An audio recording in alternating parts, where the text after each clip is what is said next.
If you've got seed packets in front of you and you're not sure if you're already late, you're not alone.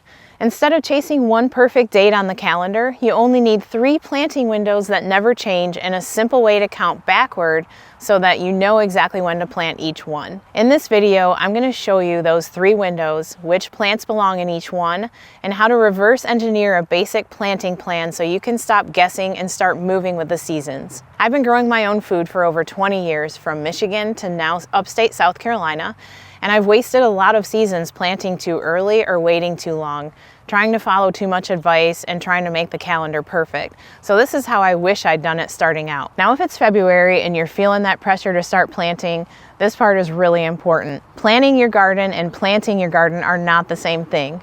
Planning can happen anytime. You can plan in January, you can plan in February, you can even plan at the last minute in spring. Planning is deciding what you want to grow, where it might go, how much space it earns, and what your family will actually eat. Planting is when the seeds go into the soil or seedlings go outside. That part has a window and it changes with weather. A lot of stress comes from treating planning and planting like the same deadline, and they aren't. So now let's talk about the thing almost everyone builds their entire garden around and why that usually backfires. Most gardeners are told to find their last frost date and schedule everything around it. But the problem is that the last frost date isn't a rule. It's an average. It's a guess based on past years, and it's not a promise about what's going to happen this year. One spring might warm up early and stay mild. Another spring might go back and forth, and another spring has a late cold snap after you thought you were safe. When people say gardening feels hard or unpredictable, this is often why. They were relying on one date that was never meant to control the whole season. That doesn't mean the last frost date is useless though. Here's what it's good for. It's basically a reference point, something that you can count from, forward or backward, to sketch a rough timeline. But what actually determines success is not that date, it's the conditions. Soil temperature, air temperature, and day length. Basically what the plant can actually tolerate. Circling one date on the calendar feels simple, but that shortcut is exactly what creates stress. And once you let go of that idea, everything else starts to make more sense. Which brings us to the structure that actually works. Instead of building your whole season around one magic day on the calendar, think in terms of 3 planting windows. The structure stays the same everywhere, even though how it shows up is going to look different depending on where you live. The first planting window is late winter into early spring. This is the cool season window. These are plants that don't need the warmest soil to start growing, and they can handle cold nights. Things like lettuce, spinach, broccoli, cabbage, kale, peas, carrots, beets, and radishes, and onions, they all fall into this category. In colder climates, this window starts later because the soil has to thaw after winter, and in warmer climates, it starts earlier and heat arrives sooner.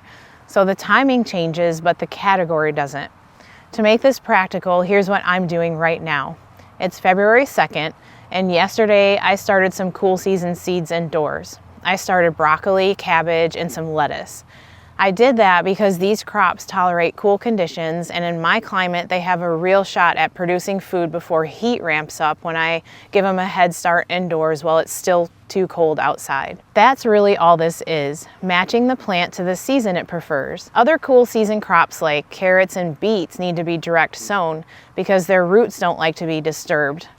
This is where seed packets are helpful because they're going to tell you whether a plant should be started indoors or planted directly outside. The second planting window is late spring into summer, and this is the warm season window. These are the crops that hate cold soil and struggle when nights are chilly, like tomatoes, peppers, beans, cucumbers, squash, melons, corn, and basil. This is the window people rush into because it's exciting, and I've done this more times than I can count. But planting warm season crops too early almost never gives you a better season. It just usually gives you stressed plants and extra work. So the goal here isn't as early as possible. The goal is planting when the garden can actually support steady growth, when the soil is warming up and when nights are staying mild. And for me, that's when nights are consistently above 50 degrees Fahrenheit, or actually ideally more like 55 degrees. I pay attention to when nights start staying warm, and then I count backward from that instead of my last frost date, which ends up looking like this. I start tomatoes indoors about 6 weeks before my last frost date, but then it takes an additional couple of weeks after that to get them used to the outdoors. So by the time they actually go into the ground, when nights are above 50, conditions actually are going to support them. If it takes a little bit longer or a little bit less time, that's fine. I just monitor the weather extended forecast. Tomatoes need that head start indoors in most climates, or they simply don't have enough time to produce before the season ends. The third planting window is late summer into fall, and this is the one that most people miss. It's also why gardens often fade out in midsummer. A lot of gardeners plant everything in spring. They harvest hard for a few weeks, and then the garden slows down. Not because they did anything wrong, but because they didn't plan for the second half of the season. Fall planting gives you another round of cool season crops, often with fewer pests and better flavor. It fills gaps as summer crops finish, and for me, it's my favorite time to garden. This window is what makes the garden feel like it actually supports seasonal eating. So the structure is simple. Cool season crops early, warm season crops when it's truly warm, and a second cool season run for fall if your climate allows it. Once you start thinking in windows instead of one perfect date, timing gets so much easier. Before we move on, I want to pause here for a second. If this framework already feels like relief, what I teach inside my course, The Intentional Garden System, is a step-by-step way to design your garden from scratch so it supports your life instead of taking it over.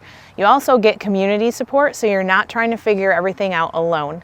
I'll link it below. Now let's talk about how to use everything in this video without turning it into a complicated project. This is where seed packets actually help if you use them correctly. Seed packets give you clues. They tell you whether a plant prefers cool weather or warm weather.